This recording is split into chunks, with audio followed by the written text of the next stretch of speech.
ಗುರುಜಿ ನೀವು ಹೇಳ್ತಾ ಇದ್ರಿ ಇವತ್ತು ನಾವು ಮಂಗಳ ಗ್ರಹನ ಸ್ಮರಣೆಯನ್ನ ಮಾಡ್ಕೋಬೇಕು, ಅದು ಹೇಗೆ ಅಂತ ಮಂತ್ರವನ್ನ ಕೂಡ ಹೇಳಿದ್ರಿ. ಈಗೇನ್ ಹೇಳ್ತಿದ್ದೀರಾ? ಈಗ ಆ ಮಂಗಳ ಗ್ರಹದ ವಿಚಾರವನ್ನ ಮತ್ತಷ್ಟು ಮಾತಾಡೋಣ. ಏನು ಅಂದ್ರೆ, ಮಂಗಳ ಗ್ರಹದಲ್ಲಿ ಸಾಧಾರಣವಾಗಿ ಪ್ರತಿಯೊಬ್ಬ ಮನುಷ್ಯನ ಅನುಗ್ರಹವಾಗಿರ್ತಕ್ಕಂಥದ್ದು ಕುಜ ಅಂತೀವಿ, ಅಂಗಾರಕ ಅಂತೀವಿ, ನಾನಾ ರೂಪದಲ್ಲೇ ಹೆಸರು. ಅವನು ಕೆಂಪು ಕಿರಣಗಳಿದ್ದ ಹಾಗೆ ಕೆಂಪಾಗಿರ್ತಾನೆ, ಕೆಂಪು ಚೆಂಡು. ಇವನಿಗಿಂತ ಹರ್ಷಣ ಪರಿಪೂರ್ಣವಾಗಿರ್ತಕ್ಕಂಥ ಕೆಂಪು ಎರಡೂ ಮಿಶ್ರವಾದಾಗ ಎಂಥ ಬಣ್ಣ ಅಂದರೆ ಆ ಸೂರ್ಯಕಾಂತಿ. ಸೂರ್ಯನ ಕಾಂತಿಯ ಜೊತೆಗೆ ಮಂಗಳ ಗ್ರಹನೂ ಉಪಸ್ಥಿತದಿದ್ದಾಗ ಎಷ್ಟು ಶಾಖವಿರುತ್ತೆ, ಅಲ್ಲಿರತಕ್ಕಂಥ ಸ್ಥಳ ಹೇಗಿರುತ್ತೆ, ಇದನ್ನ ಎಲ್ಲ ಸ್ವತಃ ಅನುಭವಿಸ್ಬೇಕು. ಎಲ್ಲ ಅನುಭವಿಸೋದು ಅಂದರೆ ವಿಕ್ರಮಾದಿತ್ಯನ ಕಾಲದಲ್ಲಿ ಆ ದಂಪತಿಗಳು, ವಿಕ್ರಮಾದಿತ್ಯನ ದಂಪತಿಗಳ ಸಮೇತವಾಗಿ ಈ ಮಂಗಳ ಸ್ನಾನವನ್ನು ಅವರು ಕ್ಷಿಪ್ರಾ ನದಿಯಲ್ಲಿ ಕೂತಾಗ ಮಂಗಳ ಗ್ರಹದ ಪಾದಸ್ಪರ್ಶ ಆಯಿತು. ಪಾದಸ್ಪರ್ಶ ಆದಾಗ ಆ ಭೂಮಿಯಲ್ಲಿ ಒಳಗಿರ್ತಕ್ಕಂಥ ಶಾಖಕ್ಕೆ ಇವರು ತಡ್ಕೊಳಕ್ಕಾಗಲಿಲ್ಲದೆ ನೀರಲ್ಲಿ ಮುಳುಗ್ತಾರೆ. ಮುಳುಗಿ ಎದ್ದು ಹೇಳ್ತಾರೆ, ಹಳದಿ ರೋಮಾಂಚನವಾದ ಬಣ್ಣ. ಇದರಲ್ಲಿ ಹಳದಿ ಬಣ್ಣ ಆಗಿರ್ತಕ್ಕಂಥದ್ದು ಸೂರ್ಯಕಿರಣಗಳು, ಕೆಂಪಾಗಿರ್ತಕ್ಕಂಥದ್ದು ಮಂಗಳ ಗ್ರಹದ್ದು, ಇನ್ನೊಂದು ಯಾವ ಕಾಲಕ್ಕೂ ಶಾಖ ಅಂದರೆ ಅಲ್ಲಿರ್ತಕ್ಕಂಥ ಶಾಖ ಯಾರ್ದು? ಸಾಕ್ಷಾತ್ ಇಂದ್ರಂದು. ಇಂದ್ರನ ಶಾಖದಲ್ಲಿ ಎಷ್ಟು ಮೈ ಮರ್ತು ಹೋಗಿದ್ರು ಅಂದರೆ ದಂಪತಿ ಜೀವನಗಳು ನಮಸ್ಕಾರ ಮಾಡ್ತಾರ, ದೇವರು ಮರ್ತೋಗ್ತಾವ ಅನ್ನೋ ರೀತಿ ಇದ್ಬಿಟ್ಟು ಇವರಿಬ್ಬರು ಆ ಶಾಖಕ್ಕೆ ಏನು ಮಾಡೋದು ಅಂದರೆ ಕ್ಷಿಪ್ರಾದೇವಿನ ಸ್ಮರಣೆ ಮಾಡಿಕೊಂಡ್ರು. ಆಗ ಕ್ಷಿಪ್ರಾದೇವಿ ತಮೋಗುಣದಲ್ಲಿ ರಜೋಗುಣದಲ್ಲಿ ರಾಜಸ್ಮರಣೆಯಾಗಿ ಅವಳು ಬರ್ತಾಳೆ. ರಾಜಸ್ಮರಣೆಯಾಗಿ ಬಂದಾಗ ಉದ್ವೇಗ ಸ್ವರೂಪದಲ್ಲಿರ್ತಕ್ಕಂಥ ಇವರ ಉಷ್ಣಾಂಶವನ್ನು ಕಮ್ಮಿ ಮಾಡ್ತಾ ಬಂದ್ಲು.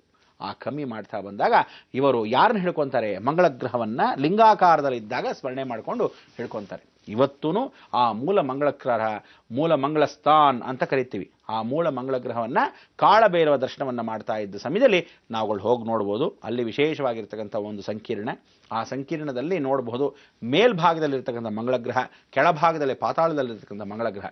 ಪಾತಾಳದಿರೋ ಮಂಗಳ ಗ್ರಹನ ಯಾರು ಪೂಜೆ ಮಾಡ್ತಾರೋ ಮಂಗಳವಾರದ ದಿವಸ ಅಥವಾ ಯಾವುದೇ ಒಂದು ರಾವು ಕಾಲದ ದಿವಸ, ಭಾನುವಾರವಾದರೂ ಸರಿ, ಸೋಮವಾರದ ಸರಿ, ಮಂಗಳವಾರದ ಸರಿ, ಬುಧವಾರದ ಸರಿ, ಆದರೆ ವಾರಗಳಲ್ಲಿ ಯಾವುದಾದ್ರು ರಾವು ಕಾಲದಲ್ಲಿ ಪೂಜೆ ಮಾಡಬೇಕು. ಇಂಥ ಒಂದು ಸಂಕ್ಷಿಪ್ತ ಕಾಲದಲ್ಲಿ ಭಾಳ ಚೆನ್ನಾಗಿರ್ತಕ್ಕಂಥ ಒಂದು ಸಂಕೀರ್ಣ ನಾವುಗಳು ಸೂರ್ಯನ ಕಾಂತಿ ಬರುತ್ತೆ, ಆರೋಗ್ಯವನ್ನು ಪಡಿತೀವಿ, ಕ್ಷಿಪ್ರಾ ನದಿ ಹರಿಯುತ್ತೆ, ಜೀವನದಲ್ಲಿ ಚಂದ್ರ ದೋಷ ಹೋಗುತ್ತೆ, ತದನಂತರ ಅಂಗಾರಕನಾಗಿರ್ತಕ್ಕಂಥ ಕುಜ ದೋಷ, ಆ ಮಂಗಳ ದೋಷ, ಎಲ್ಲ ರೀತಿಯಾದ ದೋಷಗಳು ಪರಿವರ್ತನೆ ಆಗುತ್ತೆ. ಇನ್ನು ಇಂದ್ರನ ಪಟ್ಟ, ರಾಜ್ಯ ಪಟ್ಟ, ರಾಜ್ಯ ಅಭಿಷೇಕ ಎಲ್ಲವೂ ಸಿಗತ್ತೆ. ಅಂದರೆ ಸ್ಥಾನ ಮಾನ ಗೌರವ ಎಲ್ಲವೂ ಸಿಗುತ್ತೆ. ಈ ಮೂರೂ ಜನ ಏಕಕಾಲಕ್ಕೆ ಸ್ಪರ್ಶ ಮಾಡಿರ್ತಕ್ಕಂತಹ ಭೂಮಿ ಇನ್ಯಾವುದೂ ಅಲ್ಲ, ವಿಕ್ರಮಾದಿತ್ಯನ ಆಸ್ಥಾನ ಅವಂತಿಕಾ ನಗರಿ, ಇಂದಿನ ಉಜ್ಜಯಿನಿ ಮಹಾಕಾಳೇಶ್ವರ ದೇವಸ್ಥಾನ ಕ್ಷೇತ್ರ. ಇವತ್ತಿನ ಉತ್ತರಾಭಾದ್ರ ನಕ್ಷತ್ರ ಮಂಗಳವಾರ, ತದನಂತರ ಧನುರ್ಮಾಸದ ನಂತರ ನಾವು ಕಾಲಿಡ್ತಾ ಇರೋದು ಉತ್ತರಾಯಣ ಪುಣ್ಯಕಾಲ. ಈ ಉತ್ತರಾಯಣ ಪುಣ್ಯಕಾಲಕ್ಕೆ ಇಷ್ಟೆಲ್ಲ ಸಂಕ್ಷಿಪ್ತ ವಾತಾವರಣವನ್ನು ಸುತ್ತಕೊಂಡು ಆ ಮಂಗಳಾರಕ ದೋಷವನ್ನು ಕ್ಷಿಪ್ರಾ ನದಿ. ಕ್ಷಿಪ್ರಾ ನದಿಯಲ್ಲಿ ಏನು ವಿಶೇಷ ಅಂದರೆ ಇದನ್ನು ಏನು ಹೇಳ್ತೀವಿ? ಅಮೃತ ಕಲಶ ಅಂತ ಕರಿತೀವಿ. ಯಾರು ಇಲ್ಲಿ ಕ್ಷಿಪ್ರಾ ನದಿಯಲ್ಲಿ ಸ್ನಾನ ಮಾಡ್ತಾರೋ ಮೋಕ್ಷ. ಅಂದರೆ ಏನು ಮೋಕ್ಷ? ಚರ್ಮವ್ಯಾಧಿಗೆ ಮೋಕ್ಷ, ದೇಹದಲ್ಲಿರ್ತಕ್ಕಂಥ ರೋಗಗಳಿಗೆ ಮೋಕ್ಷ, ದೇಹದಲ್ಲಿರ್ತಕ್ಕಂಥ ಕಾಂತಿಗಳಂದರೆ ಕಣ್ಣಲ್ಲಿ ಇಲ್ಲದೇ ಇರ್ತಕ್ಕಂಥ ಕಾಂತಿಗಳು, ದೇಹದಲ್ಲಿ ಇಲ್ಲದೇ ಇರ್ತಕ್ಕಂಥ ಕಾಂತಿಗಳನ್ನು ಮೋಕ್ಷ ಪೂರ್ಣವಾಗಿ ಕೊಡ್ತಕ್ಕಂಥ ವಿಚಾರ. ಪರಿಪೂರ್ಣವಾಗಿ ನಾವುಗಳು ಮಿಂದು ಎದ್ದ ಹಾಗೆ ಒಂದು ಸ್ನಾನ ಮಾಡಿ ಠಕ್ ಅಂತ ಎದ್ವಲ್ಲ ಹಾಗಿರುತ್ತೆ. ಯಾಕೆಂದರೆ ಸಾಯಂ ಸಂಧ್ಯಾ ಕಾಲದಲ್ಲಿ ಈ ಕ್ಷಿಪ್ರಾ ನದಿಯಲ್ಲಿ ಸಾಕ್ಷಾತ್ ಅವಂತಿಕಾ ನಗರಿಗೆ ಪ್ರವೇಶ ಮಾಡ್ತಾ ಇರೋ ಕ್ಷಿಪ್ರಾ ನದಿ ಸೂರ್ಯಕಾಂತಿಯನ್ನು ಒಳಗೊಂಡಿರ್ತಕ್ಕಂಥ ವಿಚಾರ. ಆ ಸೂರ್ಯಕಾಂತಿನೂ ಅಂದರೆ ಆರೋಗ್ಯ ದೃಷ್ಟಿ. ಒಳಭಾಗದಲ್ಲಿ ಬಂದಾಗ ಸಾಯಂ ಸಂಧ್ಯಾ ಕಾಲ ದೀಪಂ ಆರತಿ ಪ್ರಯೋಗ ಅಂದ್ರೇನು? ಸೂರ್ಯ ಅಸ್ತವಾಗ್ತಾ ಇರೋ ಸಮಯದಲ್ಲಿ ಒಂದು ಆರತಿಯನ್ನು ಮಾಡ್ತಾರೆ. ಈ ಆರತಿಗೆ 1, 2, 3, 4 ಅಂತ 5 ಲಕ್ಷ ಜನಗಳು ವೀಕ್ಷಣೆಯಲ್ಲಿರ್ತಾರೆ. ಆ ಭಾಗದಲ್ಲಿ ಯಾರು ವಿಶ್ವಕ್ಸೇನನ ಸ್ವರೂಪದಲ್ಲಿರ್ತಕ್ಕಂಥ ವಿಷ್ಣು ಪೂಜೆ ಮಾಡೋರು, ಈ ಕಡೆ ಭಾಗದಲ್ಲಿ ಶಿವ ಪೂಜೆ ಮಾಡೋರು, ಅವರಿಗೆ ಘೋರ ಯುದ್ಧ ಕಾಲ. ಇಲ್ಲಿ ಮಂಗಳ ಗ್ರಹ ಬಂದು ಸ್ನಾನ ಮಾಡೋದ್ರಿಂದ ಇವತ್ತಿಗೂ ಆ ಯುದ್ಧ ನಡೀತಾನೆ ಇರುತ್ತೆ. ಅದಕ್ಕೆ ಇವ್ರನ್ನೆಲ್ಲ ಏನು ಹೇಳ್ತೀವಿ ನಾವುಗಳು? ಪೂರ್ತಿಯಾಗಿ ಅಘೋರಿಗಳು ಅಂತ ಈ ಕಡೆ ಭಾಗ ಕಳಿತೀವಿ. ಆ ಕಡೆ ಈಶ್ವರನ ಪೂಜೆ ಮಾಡ್ತಕ್ಕಂಥವ್ರು ಬಹಳ ಜನ ಶಿವಭಕ್ತರು. ಅಂದರೆ ಆ ಶಿವಭಕ್ತರಾಗಿರ್ತಕ್ಕಂಥವ್ರು ನಾವುಗಳು ಎಲ್ಲ ಧನ ಮಾಂಸ, ಹೆಣದ ಮಾಂಸ ಎಲ್ಲ ತಿನ್ನಕ್ಕೆ ಹೋಗಲ್ಲ.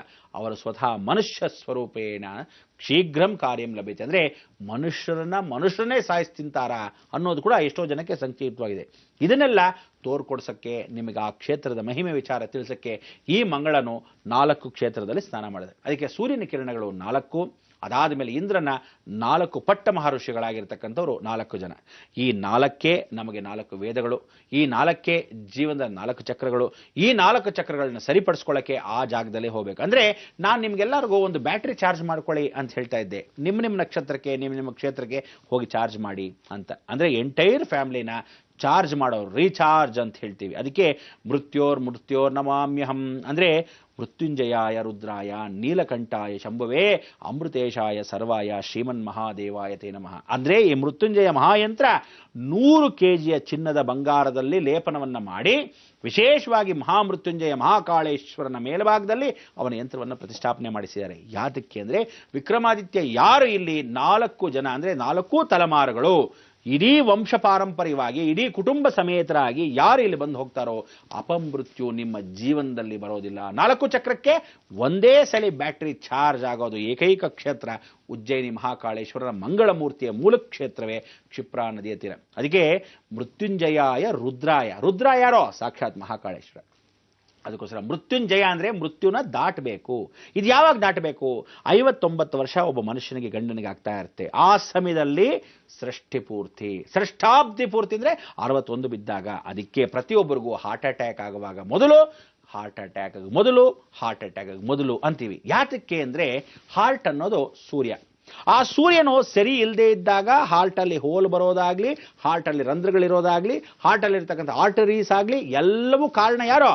ಸೂರ್ಯನು. ಆ ಸೂರ್ಯನೇ ಇಲ್ಲಿ ಮಂಗಳ ಗ್ರಹದಲ್ಲಿ ಪೂರ್ತಿಯಾಗಿ ಭೂಸ್ಪರ್ಶ ಮಾಡಿರ್ತಕ್ಕಂಥ ಸ್ಮರಣೆಯಲ್ಲಿ ಇಲ್ಲಿ ಯಾರು ಹೋಗಿ ಬರ್ತಾರೋ ಹಾರ್ಟ್ ಡಿಸೀಸಸ್, ಹಾರ್ಟ್ ಅಲ್ಲಿ ಇರ್ತಕ್ಕಂಥ ಯಾವುದೇ ಒಂದು ವ್ಯಾಧಿಗಳು ಹಾರ್ಟ್ ಮುಖಾಂತರವಾಗಿ ಅಂದ್ರೆ ತಂದೆಗೆ ಸೂರ್ಯ ಆದಿತ್ಯ ಹೃದಯವನ್ನ ಹೇಳ್ಕೊಟ್ಟಿರ್ತಕ್ಕಂಥ ವಿಚಾರಪೂರ್ವಕವಾಗಿ ನಮಸ್ಕಾರ ಮಾಡೋದೇ ಆ ಸೂರ್ಯನ ಮುಖಾಂತರ. ಇಷ್ಟೆಲ್ಲ ಒಂದು ಸಂಕ್ಷಿಪ್ತವಾಗಿರ್ತಕ್ಕಂಥ ವಾತಾವರಣದಲ್ಲಿ ನಾವು ಒಂದು ಸ್ಮರಣೆ ಮಾಡ್ಕೋಬೇಕು. ಯಾರನ್ನ? ಕೃಷ್ಣ ಪರಮಾತ್ಮನ.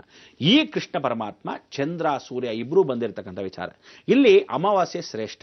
ಏನ ಶ್ರೇಷ್ಠತೆ? 4 ಕಾಲಚಕ್ರಗಳು. ಆ ಕಾಲಚಕ್ರಗಳು ಸೂರ್ಯನ ಮುಖಾಂತರ ಯಾರು? ಅಷ್ಟದಿಕ್ಪಾಗಳ ಮುಖಾಂತರವಾಗಿ ಬಂದಿರತಕ್ಕಂಥ 4 ದಿಕ್ಕುಗಳು ಯಾವುದು? ಇದನ್ನೆಲ್ಲ ನಿಮ್ಗೆ ಹೇಳಬೇಕು ಅಂತ ಆಗಿಂದ ಕಾಯ್ತಾ ಇದ್ದೀವಿ. ಅದಕ್ಕೆ ನೀವೆಲ್ಲ ಏನು ಮಾಡಬೇಕು? ಪಾಪ ದಯವಿಟ್ಟು ಬೇಜಾರು ಮಾಡ್ಕೊಳ್ಳದೆ ಕಾಯ್ತಾ ಕೂತ್ಕೊಳ್ಳಿ. ಈಗ ಬಂದೆ.